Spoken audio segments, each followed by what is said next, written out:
Hi friends, ಎಲ್ಲರಿಗೂ ನಮಸ್ಕಾರ.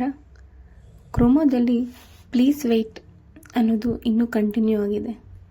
Last ವಿಡಿಯೋದಲ್ಲಿ ವೈಟಿ ಸ್ಟುಡಿಯೋ ಅನ್ಇನ್ಸ್ಟಾಲ್ ಮಾಡಿದ್ರೆ ಕ್ರೋಮೋದಲ್ಲಿ ಓಪನ್ ಆಗುತ್ತೆ ಅಂತ ಹೇಳಿದ್ದೆ.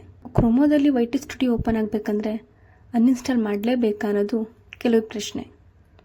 ಸೊ ಅನ್ಇನ್ಸ್ಟಾಲ್ ಮಾಡ್ದೇನೂ ಕೂಡ ಕ್ರೋಮೋದಲ್ಲಿ ಹೇಗೆ ಓಪನ್ ಮಾಡೋದು ಅಂತ ನೋಡೋದ ಬನ್ನಿ.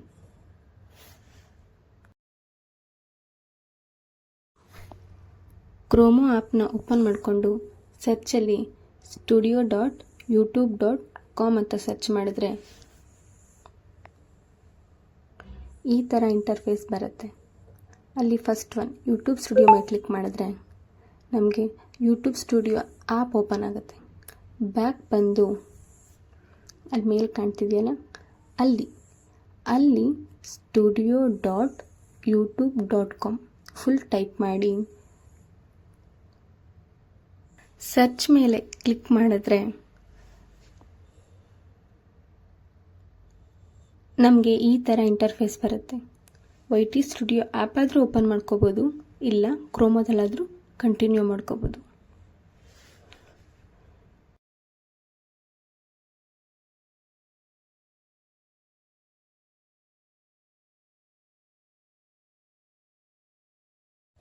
ಈ ಮಾಹಿತಿ ನಿಮ್ಗೆ ಇಷ್ಟ ಆಗಿದ್ರೆ ಶೇರ್ ಮಾಡಿ, ಲೈಕ್ ಮಾಡಿ, ಸಬ್ಸ್ಕ್ರೈಬ್ ಮಾಡಿ. Thank you for watching.